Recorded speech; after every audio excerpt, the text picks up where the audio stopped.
This is Eliminator.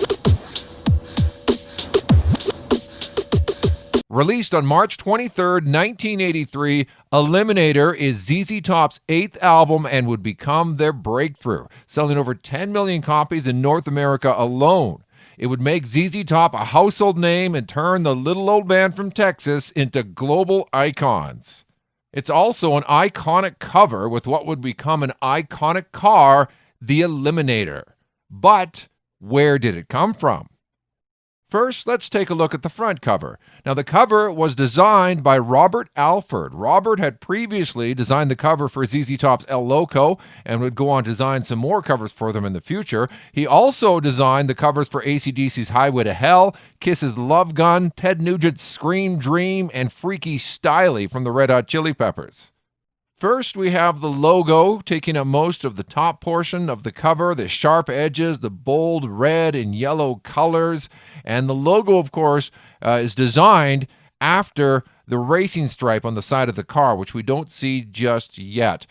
In the past, ZZ Top has had a variety of logos for their name over the years. Some of them look like they could have been on wanted posters. Some look like they could have been on menus for Mexican restaurants.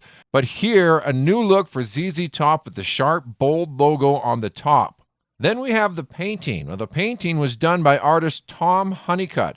From a glance, it kind of looks like it's an all-black background, but there is actually a starry night background behind the car. You can see it takes up pretty well 3/4 of the cover. So as a result, the car looks like it's bursting through the front cover. And you have the headlights shining up in the top corner that really add to the effect. And just look at the detail in the car. Just awesome. You can even see the glow around the headlights, the shine of the chrome in the grille. Even on the fenders, it looks like that might be the landscape reflected as the car is driving by, maybe some cactus in the distance. Also, there's nothing under the car. There's no wheels or undercarriage. Sort of gives the impression that it might be more than just a car, maybe. Gives it a mythical look. Now, there is a driver, too. If you look, there is a silhouette, somebody behind the wheel driving the car. It is Billy Gibbons' car, so I guess that would be Billy Gibbons behind the wheel. Then on the bottom, you have the album title, Eliminator, in capital letters, and again with the razor-sharp angles. This time, though, a gray color, so not quite as bold as the rest of the cover. Then the back cover. You have the full black background on the back cover. Up in the top left corner, the white maple leaf. That indicates this is a Canadian pressing. Billy Gibbons on guitar and vocals, Dusty Hill bass and vocals, and Frank Beard on drums. Although Billy Gibbons pretty well did all the work. Frank and Dusty didn't really play much on the Eliminator album. It was mainly drum machines and synthesizers, and Billy playing a very distorted guitar. This record was a shift in the musical sound of ZZ Top. They'd been a bluesy, boogie, kind of gritty rock and roll band before this, but this really added a lot of distortion, a lot of fuzz to their sound. And interesting as well, the sides are labeled X1 and X2. There you have the songs, the big hits, of course, Give Me All Your Lovin', Got Me Under Pressure, Sharp Dressed Man. Those 3 songs and the videos introduced ZZ Top and the Eliminator Coupe to the world. Also, I Need You Tonight. I got the 6 on side 1.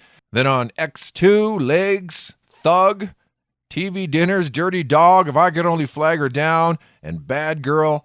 Then in the middle, the mysterious symbol. Not really sure what that means.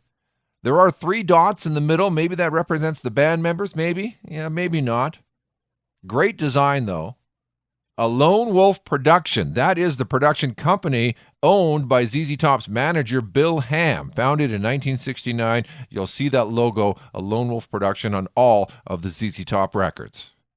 Now, there is also another version of the Eliminator album that has a different back cover. There's a picture of the band with the car on the back. It's taken on a beach. This is what it looks like. It's a Specialty Records Corporation pressing, very limited, so you're bound to find the black cover if you were to pick up the Eliminator album. And I kind of like it, too. The photo of the band sort of takes away from the mystique and the mystery of the car and the album itself. Then inside, you have the all-black inner sleeve on the one side. You flip it over, and there it is, the Eliminator. But not a full-color photograph of the car. It's black and white. It's distorted. There's a little white edge around it, sort of gives it a ghostly, mythical kind of look. And inside on the vinyl, you see the label, standard Warner Brothers label at the time. And again, there it is, X1 and X2, something I've only seen on this record right here. So even though we don't really see a full color picture of the car on the album cover, everybody knows what the Eliminator looks like thanks to the videos.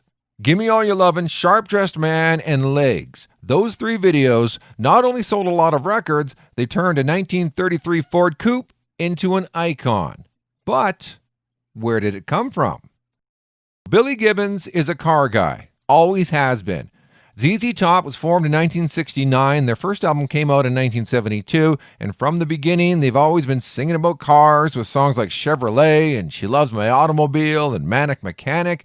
And rock and roll and cars have always gone together since the 50s, but in the late 60s and early 70s, there wasn't a lot of hot rods in rock and roll.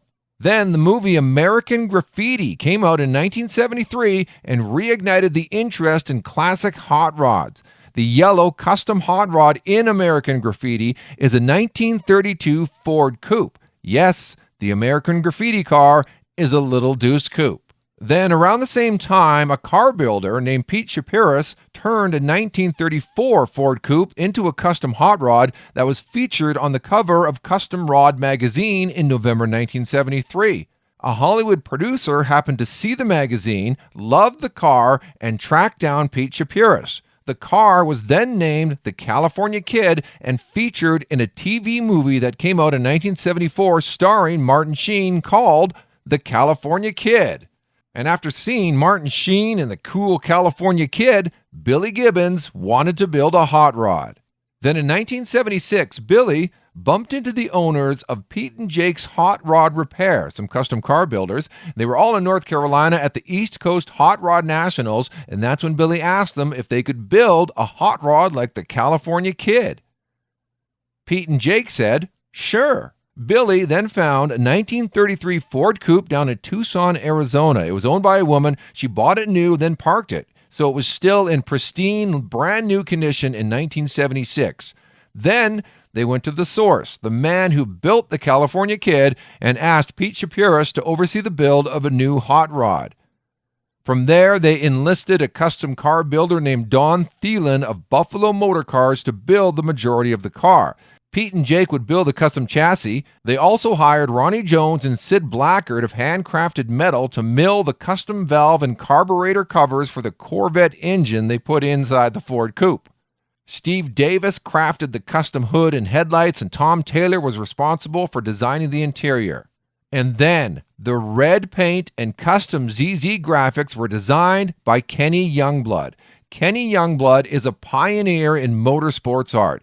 He was a well-known designer for funny cars and drag racers in the 60s and 70s, and he also designed Dale Earnhardt's Wrangler Monte Carlo and Dale's iconic number 3. And now, Kenny Youngblood is responsible for creating the look of another iconic car, the Eliminator. Now, it took 7 years, but the coupe was finally street-ready in 1983. Now, take a look at a picture of the California Kid next to the Eliminator. One's a 33, one's a 34, but they're pretty well the same car. From there, the Eliminator was put on the cover of the next album, it turned up in the videos, and it became an icon.